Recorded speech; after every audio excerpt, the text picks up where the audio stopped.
आप लोग के बहन लोग से पहले पूछते हैं, आप लोग के पास 2-4 बहुत ही सुंदर और बहुत कीमती साड़ी है, मान लो साड़ी हो या जो आप लोग पहनते हैं, बहुत सुंदर सुंदर है, जो इतना मन मुग्ध कर देता है कि कहा नहीं जाता है। तो आप लोग जब शादी विवाह में जाना चाहेंगे या कोई पार्टी वगैरह में जाना चाहेंगे तो उन कपड़ों को पहनना पसंद करेंगे कि नहीं, कि ये सोचेंगे कि नहीं उसको हमें सुरक्षित रखना है, फिर क्लीच पड़ जाएगा, पहनने से वो मुचड़ जाएगा या पुराना हो जाएगा, कि क्या होगा, कि आपके घर में जितने सुंदर सुंदर कपड़े हैं उसे आप बारात के लिए या किसी विशेष ओकेजन में जरूर पहनते हो या नहीं पहनते हो? सब कोई नहीं पहनते हो क्या? और भाई लोगों के पास भी एकदम बढ़िया सेट होता होगा, तो आप लोग किसी ओकेजन में जाते हैं तो उसे पहनना पसंद करेंगे या नहीं पहनना पसंद करेंगे? क्यों पसंद करते हैं पहनना? लेकिन जो भी कोई नहीं देखा वही पहनते हैं, लेकिन वो पहनते क्यों हैं? मन का विश्लेषण करो तो उसके पीछे कारण ये है कि लोग जानेगा कि हमारे पास कैसे कैसे सुंदर सुंदर कपड़े हैं, कपड़ों का सेट है। हाँ, नहीं, बड़ाई करे या ना करे, जब किसी को अपनी ओर देखते पाएंगे ना तो मन की गदगदता कुछ और ही होती है। लगता है कि नहीं, कोई तो है जो कि मेरे पोशाक को देखा है ना।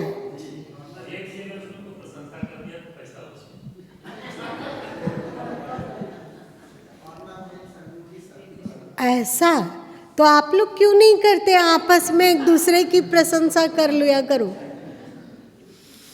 किसी न किसी उत्सव में तो आप लोग मिलते होंगे, तो एक दूसरे की प्रशंसा कर लो। आप बताओ कि गुरु माँ ये विचित्र तरीके का दृष्टांत क्यों दे रहे हैं? हम लोग के पास जितने भी ग्रंथ हैं वो गॉड गिफ्ट है।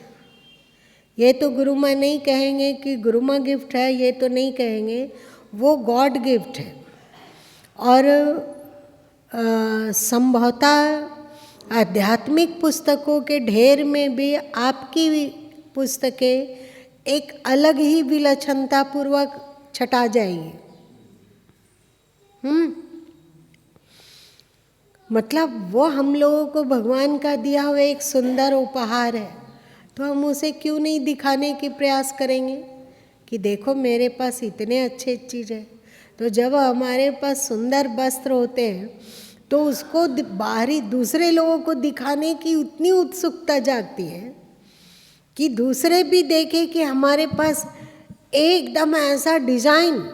पैसा तो बहुत लोग खर्च कर देते हैं, है ना। कपड़ों में तो सभी हो सकता है कि हमसे ज़्यादा महंगे अगले लोग कपड़े पहने हो, पर मेरे पास का जो डिज़ाइन है ना वो बिल्कुल अल्टर है, वो किसी के पास नहीं है। यही दिखाना रहता है ना वस्त्र पहनने में। वाह राम जी, एकदम आप होश में हैं, मन को देख पा रहे हैं। तो जैसे वस्त्र, उससे ज़्यादा कीमती पुस्तकें, है ना। तो हम लोगों को भी चाहिए कि हमारे कोई मित्र हो, कोई रिश्तेदार है या और कोई है, वे यदि पुस्तक ना भी लेते हो तो पुस्तक की उन लोगों के पास एक अच्छी विशेषता का वर्णन होना चाहिए कि इस पुस्तक में क्या है और वो कितना सुंदर है। और उसे ये जरूरी नहीं है कि वो आपसे खरीदे। आपने जो पुस्तकें ली है वो आपके पास ढेर सारी पड़ी हुई है कि नहीं। तो उन पुस्तकों को हम उन्हें दिए कि आप लीजिए, इसको 10 दिन में आप पढ़ के वापस कीजिए, हम आपको दूसरी पुस्तक फिर देंगे। तो उस पुस्तक का ज़्यादा उपयोग नहीं होगा। और अभी क्या हो रहा है कि हम पढ़ लिए और उसके बाद फिर उसे रख दिए, लेकिन जब वो पुस्तक हम किसी और को भी पढ़ने देते हैं तो एक तरह से समझना कि हम एक उपकार का कार्य किए। शास्त्र में आता है देयम सदा किंग अभयम सदैव। सबसे उत्तम देने योग्य वस्तु क्या है? तो उसमें कहा गया है कि अभय। अभय कैसे आता है? ज्ञान से। ज्ञान से अभय आता है। तो फिर ज्ञान का प्रकाश होगा।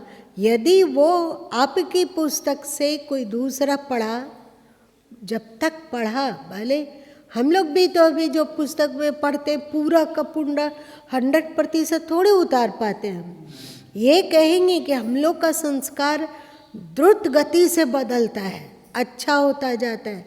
लगभग 50-60% हम लोग के स्वभाव में सुधार हो चुका है। ये तो है, सबको लगता होगा कि जो सत्संग में आ रहे हैं और अथवा नित्य प्रतिदिन सत्संग सुन रहे हैं अथवा स्वाध्याय को अनिवार्य किए हुए हैं, उनके अंतस का कम से कम 50% तो सुधार हुआ है। 85% तो है ना। तो अगला भी सुखी होगा, अगले में भी एक स्वस्थ और सशक्त सुखद दृष्टिकोण विकसित होगा। इसके लिए मदद करें तो हम अपनी वाणी के द्वारा उसको उतना प्रभावित कर सकेंगे कि नहीं, पता नहीं है। और यदि हम वाणी से बोले भी तो वो कितना देर तक वो अगला व्यक्ति याद रख सकेगा वो भी पता नहीं है। पर उसके पास यदि पुस्तक जाती है तो ढेर सारा समय उसको उस पुस्तक में लगता है ना। उतने देर तक उसके मन में एक तरह से सोचो सदसंस्कारों का, इसी को सदगुरु कबीर साहब कहें दम दम की कोई खबर न जाना। श्वास श्वास की कोई बात नहीं जानता है कि हर श्वास में हम जैसा बोलते हैं, जैसा सोचते हैं, जैसा करते हैं, उस तरह का संस्कार हम लोग के भीतर बनता है। तो मान लिया जाए कि अब मान लिया जाए कि अध्यात्म का आश्चर्य है। आपको पढ़ने में कितना दिन लग जाएगा? लगभग 20 दिन नहीं, वो एकदम बहुत टेढ़ी चोटी करेंगे तब, और कुनकुना तरीके से पढ़ेंगे तो 20-25 दिन।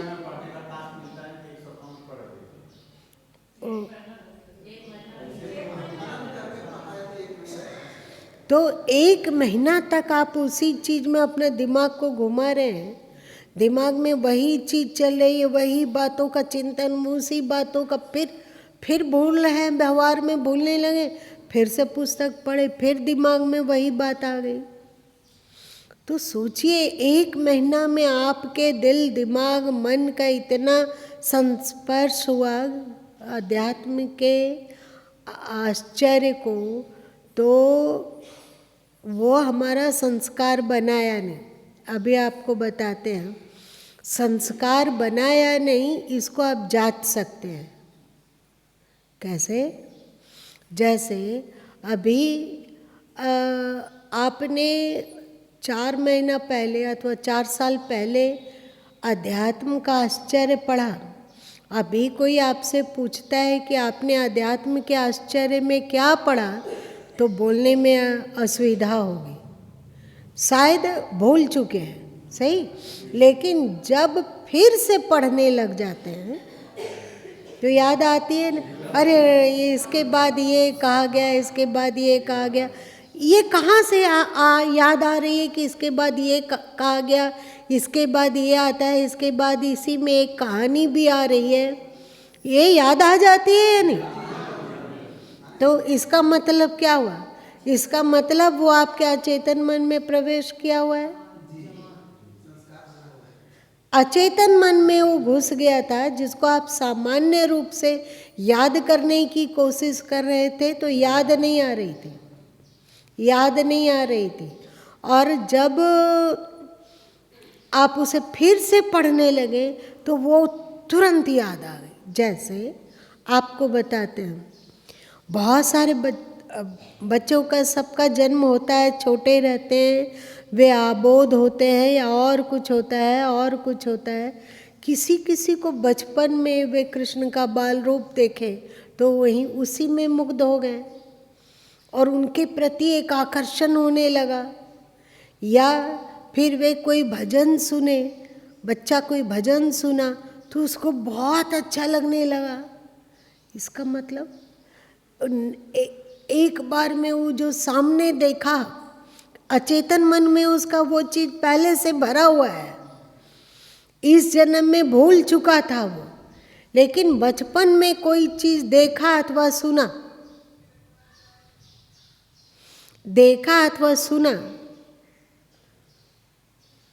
तो पुराना संस्कार। अब जैसे गुरु माँ बता रहे हैं कि क्योंकि घर में ये सब रामायण और ये रामचरितमानस का प्रचलन नहीं था, पर गुरु माँ ने उसे पढ़ना चाहा। 5वां क्लास में पढ़ा और 7वां क्लास में जब रामनवमी का समय आता था तो फिर कोशिश किया गया कि नहीं, यहाँ पर हमें नवापरायण रामायण का पाठ करना चाहिए। 7वां क्लास में, 7 क्लास मतलब 11 साल, 4 साल की उम्र में यदि नाम लिखाया गया हो तो 11 साल की अवस्था, 11 साल की अवस्था में रामचरितमानस का नवापरायण शुरू किया। तो क्या जरूरत है माँ को बोलने का, ही छोटा सा बच्चा को, कि बच्चियाँ बेटियाँ ना विवाह ये कोई चीज़ का पाठ करती है तो जैसे सती, जैसे सीता जी, तो वे अच्छा घर वर के लिए प्रार्थना करती है। ओ अबोध काल में बोलने का क्या जरूरत है। और गुरु माँ का दिमाग चकरा गया। जब पाठ करने बैठे तो क्योंकि माँ की आज्ञा का पालन करना है, 5वें क्लास में रामचरितमानस में पढ़ चुके हैं। कहाँ कहाँ कहाँ कहाँ सती जी का, पार्वती जी के आगे तो एक शंकर जी थे, चाहे और लोग का किसी न किसी पे मन टिकता था, यहाँ कहाँ। तो खोजते खोजते खोजते विष्णु जी मिल गए। तो बताओ, दूसरे व्यक्ति को भी ये बात बोली जा सकती है। यदि माताएं अपने बच्चों को ये ऐसी बात बोलेंगे तो बच्चे लोग कुछ ना कुछ तो अपना दिमाग में लगा ही लेंगे, कहीं ना कहीं तो वो दोस्ती कर ही लेंगे, चाहे कहीं ना कहीं उनका मन ढुलक सकता है। तो गुरु माँ का मन कैसे वहाँ पर चला गया? अचेतन मन में रहा होगा ना, जो कि सामने दिखा, एक अवसर मिला, वो पुरानी स्मृति उभर आई, है ना। तो हम लोग जो करते हैं, एक एक श्वास में संस्कार बनता है। आप अनुभव कीजिए, आप अपने जीवन के ही विगत घटना को याद करना चाहते हैं तो याद हो आती है कि नहीं याद आती है? याद आती है। आप जो भी घटना होश में आपके साथ घटित हुआ, आप मान लिया जाए कि एक दिन रहा होगा जब पैसे के लिए परेशान थे, आज याद करना चाहो तो याद आ सकती है कि नहीं आएगी? याद आ जाएगी। आपने संघर्ष किया, याद आएगी या नहीं आएगी? आपके साथ किसी ने बुरा व्यवहार किया, आपके साथ कटु व्यवहार किया, आपको आप याद करना चाहते हैं तो याद आ जाती है या नहीं याद आती? आप एक समय था जब भगवान के लिए फूट फूट कर रोए हैं और उनके लिए तरसे हैं, तड़पे हैं। अभी जैसे किशोर जी ने गाया, दरस दीवाना बावला अलमस्त फकीरा, दरस दीवाना, यहीं पर गुरु माँ की वृत्ति अटक रही थी।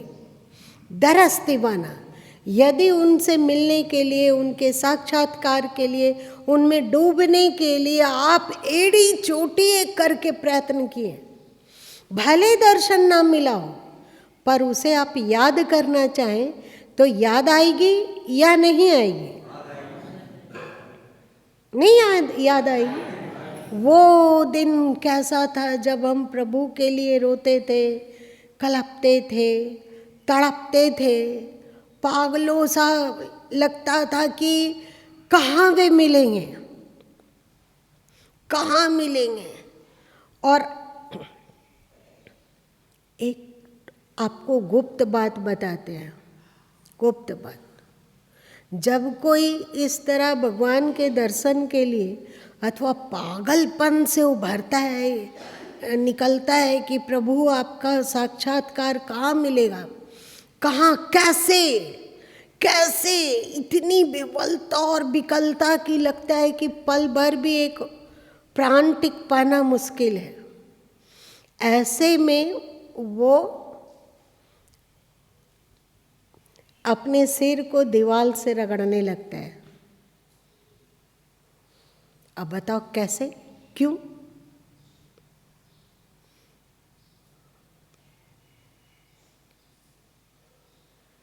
नकल मत करना। ऐसा नहीं कि आज जब हम लोग घर जाते हैं कोई रूखा दीवार खोजते हैं और वहाँ सिर रगड़ने लग जाते हैं। सिर रगड़ने से कुछ नहीं होता, उसके पीछे की भावना, क्यों वो सिर रगड़ता है।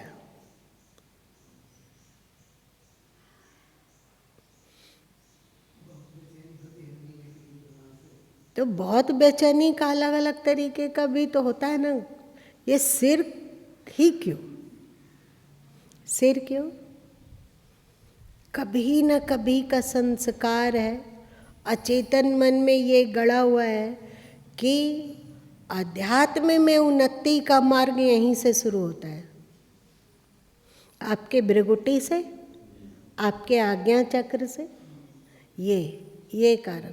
तो आप वो विवलता विकलता याद करना चाहते, याद आती है, आपको किसी ने गाली दिया है अथवा आप किसी से आहत हुए हैं, वो बात याद करने से याद आती है, इसका मतलब वो अचेतन मन में चला गया, गया या नहीं?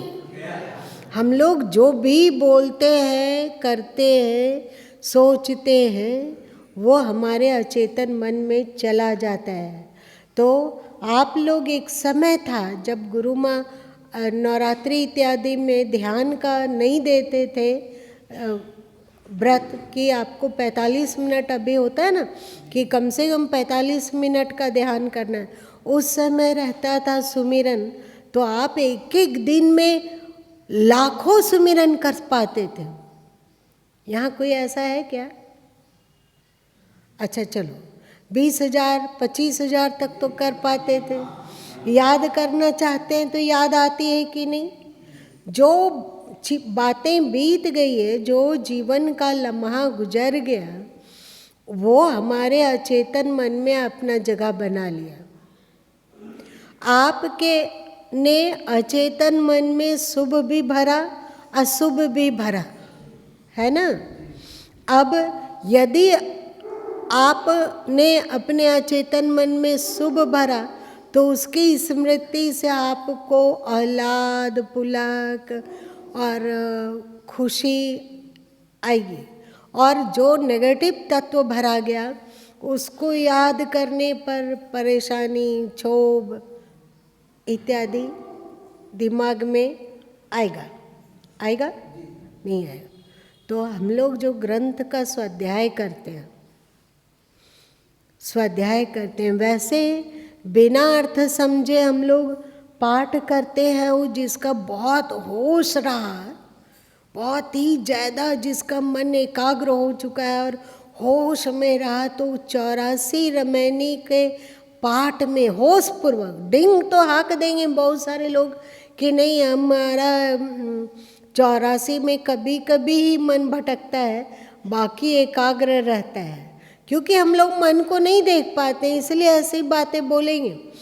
पर जो बहुत ज़्यादा जिनका सघन होश है, वो पूरे बीजक में 84 रमैनी अगर उनको पाठ करने कहा जाए तो अर्थाकार वृत्ति। आपका पैर दुख रहा है किशोर जी, आप कुर्सी में बैठी, अच्छा बैठिए।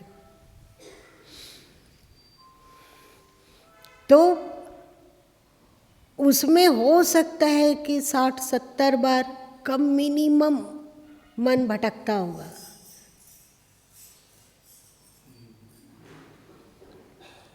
लेकिन जन सामान्य का लगभग भटका ही हुआ रहता है। अर्थाकार वृत्ति बहुत कम लोगों को होती है, सही। लेकिन आप किसी उसी पर जो कहा हुआ है अथवा जो उसका विश्लेषण किया हुआ है उसका पठन करते हैं तो ज़्यादा मन उसमें तल्लीन होता है, सही है नहीं? सही। तो इससे हम लोगों के अचेतन मन को धीरे धीरे धीरे धीरे परिष्कार होने लगता है। आपने कल पूछा था अचेतन मन के बारे में कि अचेतन मन को कैसे सुधारा जाए। अचेतन मन में को सुधारने के लिए सबसे पहली बात कि हम लोगों के अचेतन मन में कचरा बहुत भर चुका है, सही। हम ही लोग अपना ही जीवन को यदि स्मरण करेंगे तो देखेंगे कि कचरा का एक ढेर बन रहा है और एक तरफ शुभ का ढेर बन रहा है। हम लोग सत्संगी हैं और स्वाध्याय करते हैं, अध्यात्म में संलग्न होते हैं, कोशिश करते हैं कि चलते हुए भी होश को सघन करें, बैठे हैं तो होश को सघन करें और या और में होश को सघन करें। इतना करते हुए भी अशुभ का ढेर ऐसा नहीं है कि बहुत कम है। आप अपने जीवन को जाइए, पीछे जाइए, लौट आ जाइए अपने जीवन में, आप वहाँ से शुरू कीजिए। जब आप किशोरावस्था में प्रवेश किए उस समय आपके मन में क्या उठा? याद करना चाहेंगे तो याद आएगी कि नहीं? आएगी ना। याद आएगी मतलब वो जो आपने सोचा वो आपके अचेतन मन में चला गया, वो समय समाप्त हो गया, जल्दी समाप्त कर देते। वैसे ही आपका विवाह सेट हो गया, उस समय आपके मन की क्या स्थिति थी? याद करना चाहो तो याद आएगी कि नहीं? याद आ जाएगी। विवाह के बाद की अनुभूति आपकी क्या थी? याद करना चाहो तो याद आएगी कि नहीं? उसका मतलब वो अचेतन मन में जमा हो गया, अचेतन मन में जमा हुआ। जब पहला संतान आपको हुआ उस समय आपकी मन स्थिति क्या थी? आप बच्चे के प्रति किस तरह आकर्षित और पुलक से भरे हुए थे अथवा और कुछ? याद करना चाहो तो याद आती है कि नहीं? याद आती है। आप आश्रम से कैसे जुड़े? याद करना चाहो तो याद आएगी या नहीं? आपको आपसे गुरु माँ पहली बार जब मिले थे तो उन्होंने क्या कहा था? याद करना चाहो तो याद आएगी या नहीं? आएगी। इसका मतलब ये सब भी जमा है। आप कई बार अब ये नवरात्रि के समय में 1.25 लाख का सुमिरन किए, कभी 2 लाख का जाप किए, कभी 2.5 लाख का जाप किए। याद करना चाहें तो याद आएगी या नहीं? आएगी। वो हमारे अवचेतन मन से निकलकर सबके सब धीरे धीरे धीरे अचेतन मन में प्रवेश करता जाता है। आज हम लोगों की मृत्यु यहाँ हो भी जाती है, हो जाती है तो हो जाती है, कौन परेशान हो रहा है? मरना तो है ही। कोई अमर होके नहीं आया। जब राम जी नहीं अमर हुए, सीता नहीं अमर हुई, कृष्ण नहीं हुए, कबीर नहीं हुए, आज तक दुनिया में कोई हुआ ही नहीं अमर। जिन्हें हम भगवान का अवतार कहते हैं वे भी धरती पे नहीं रह पाए, तो हम लोग को भी जाना है। तो आप अपना देखिए कि आपके स्मृति पटल पर कौन सा ढेर ज़्यादा विशाल है, अध्यात्म का या भौतिकता का? आप क्या करोगे? पक्का है कि ईमानदारी से कहोगे तो होगा कि भौतिकता का? ये बात बताइए। आप जैसे जैसे युवा होते गए वैसे वैसे धन की भूख बढ़ने लगी कि नहीं बढ़ने लगी? इसका मतलब कोई तो सिखाया नहीं। हम लोग ये नहीं है कि पाचन क्रिया को दुरुस्त करने के लिए कोई पाचक खाएं तब धन के प्रति आकर्षण हुआ, ऐसा हुआ है क्या? अपने आप जैसे ही 20-22 का आप लोग को किशोर जी नहीं हुआ है क्या? धन की भूख आने लगी थी। अरुण जी लोग सबको क्या स्वाभाविक ही कैसे हो जाएगा? ये स्वाभाविक नहीं है, ये हमारे जन्म जन्म का संस्कार है। उसको जगाने के लिए हम लोग कुछ किए नहीं है, वो अनायास हुआ। क्यों? क्योंकि पहले भी धन की भूख जागी है, पहले भी हमने धन को कमाया है। तो धन कमाने की इच्छा, जैसे ही शरीर उस योग हो गया कि अब वो धन कमा सकता है, तो धन कमाने की भूख जागने लग गई। यह अचेतन मन में प्रवेश किया हुआ था। और तुम ही लोग सोचो, ये क्या मतलब कि बचपन में तो कुछ नहीं होता है कि नहीं हमें विवाह करना है, और कोई विपरीत शरीर भी होता है और उसमें आकर्षण भी होता है, ये सब तो रहता नहीं है। तो एक निश्चित उम्र में ये आकर्षण कहाँ से आता है? ऐसा नहीं है कि कोई नोवेल पढ़ के जाना गया, चाहे कोई कहानी पढ़ी गई, अथवा और किसी ने हमें लोगों को सिखाया समझाया, ऐसा होता है क्या? इसका मतलब वो अचेतन मन में था। अब जो हमारे अचेतन मन में अशुभ है, उससे बड़ा ढेर करने का कोशिश करेंगे शुभ का। मेहनत है। तुम लोग कहोगे कि ये सब अध्यात्म का इतना पचड़ा हमसे नहीं हो सकेगा, हम जैसे चल रहे हैं जी रहे हैं वैसे ही जीना हमको पसंद है बाबा, ऐसा हम क्यों बोलेंगे? ये भी अचेतन मन के ही कारण, क्योंकि अनादि काल से हम लोग भौतिकता का ढेर को बढ़ाते हैं, तो अब हमारा अचेतन मन उसमें एकदम रमा हुआ है।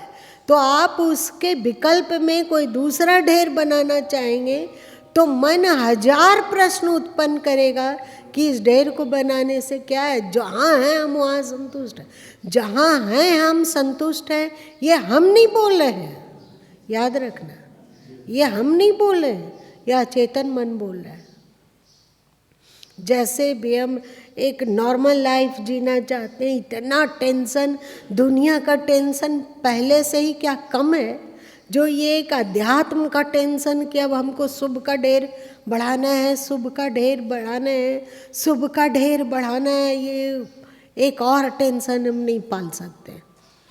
ज़्यादातर लोग यही बोलेगा, जब गुरु माँ भी अध्यात्म की चर्चा कर रहे हैं कि इतना टफ अध्यात्म, उससे अच्छा है कि शिवरात्रि में अभी शिव मंदिर में जाके पूजा किए, उपवास किए, अब रामनवमी आ रहा है तो कम से कम एक दिन रोट चढ़ा देंगे हनुमान जी के मंदिर में, वो खाएंगे वाएंगे कुछ नहीं, फिर उठा के ले आएंगे घर में, सबको प्रसाद बांट के खा लेंगे, ये संतुष्ट है। ये ऐसा हम लोगों के अंदर में विचार कौन ला देता है? हमारा अचेतन मन। तो अचेतन मन को सुधारने का थोड़ा बहुत ट्रिक मिला। उबाने वाला ट्रिक, इसीलिए कहा गया 4 तुम लोगों के पुरुषार्थ हैं, पुरुषार्थ, जहाँ अर्थ और काम, यह आपके अचेतन मन में पहले से ही है। अब 2 चीज नया उससे बम्फर बनाना है, धर्म और मोक्ष। धर्म क्या है? अपनी क्वालिटी को अशुभ से शुभ की ओर ले आना, ये धर्म है ना? अशुभ से शुभ की ओर अपने मन की क्वालिटी का रूपांतरण कर लेना, यही धर्म है। और मोक्ष क्या है? शुभ से शाश्वत में स्थित हो जाना, यही मोक्ष है। तो हम लोग अर्थ और काम को तो अचेतन मन में बहुत भरे हैं, अब कोशिश करो कि धर्म और मोक्ष को भी हम अपने अचेतन मन में भरें, और उसके बाद हम मुक्त हैं, उसके बाद हमारा जीवन सफल है, उसके बाद हम लोग बिल्कुल जिसको आप लोग बल्ले बल्ले बोलते हो ना, वही वाली स्थिति है। अचेतन मन का परिष्कार ऐसे ही होगा। कैसे? करत करत अभ्यास के जड़मती होत सुजान, एक दिन में हम चाहेंगे कि कोई जादू की लकड़ी घुमाएंगे और हम धर्म और मोक्ष में भी अवस्थित हो पाए, आसान नहीं है, कठिन मार्ग है। लेकिन बहादुर कठिनाई से नहीं डरते। आप ही लोग देखिए, कठिनाई से डरे होते तो अभी पैसा कमाने और विवाह करने की भूल करते क्या? करते? आप कठिनाई का सामना करने के लिए बहादुर की तरह डटक के खड़े हो गए, तब ना आगे बढ़े कि नहीं हमें पैसा कमाना है। कमाने में परेशानी, जोगने में परेशानी, उसका कहाँ उपयोग करें उसमें तबाही, कम परेशानी देता है। और ये विवाह, ओह, एक बार जहाँ हल्दी लग गई, हल्दी क्यों लगाया जाता है? कि दर्द होगा, पीड़ा बहुत आने वाले जीवन में है, पीड़ा ही पीड़ा है, पहले से ही उसका औषधि उपचार शुरू कर दो, मरते दम तक कुटुंब से नानी याद आ जाती है। लेकिन आप लोगों ने बहादुरी से इसको एक्सेप्ट करने के लिए तैयार हैं कि नहीं? मतलब आप सभी बहादुर हैं। आप धर्म और मोक्ष के लिए भी हर परेशानी से टकराने में सक्षम हैं। चलो आज इतने ही रहने दो। तो मेरा कहने का तात्पर्य है कि आपके पास ग्रंथ बहुत ही कीमती हैं। तो जैसे कपड़े दिखाने के लिए अगर आप लोग सच सच बताइए, यदि आप लोगों को किसी पार्टी में नहीं जाना है, किसी भी विवाह में नहीं जाना है, पहुनागी में भी कहीं नहीं जाना है, तो आप लोग क्या महंगा महंगा कपड़ा खरीदोगे? नहीं खरीदोगे। जैसे उसे आप दिखाना चाहते हो वैसे अपने ग्रंथों को भी दिखाओ, एक दूसरे को पढ़ने के लिए दो। अपने जो मित्र वर्ग है उसे पढ़ने के लिए दो। जो भी पढ़ता हो, कबीर साहित्य, आध्यात्मिक साहित्य, गीता संबंधी साहित्य, जो भी उसको दो, वो आपके अचेतन मन को पक्का सुधारेगा। पढ़ के दो, वापस ले लो, फिर अपने पास से दूसरा दे दो। उसमें कवर लगा के दो तो गंदा नहीं होगा। वे जब आपको देता हो तो कवर खोल के रख लो, ठीक हो गया। और अचेतन मन का सुधार हर लोग का लक्ष्य रहना चाहिए, क्योंकि अभी हम लोग तुरंत मुक्त होने वाले नहीं हैं।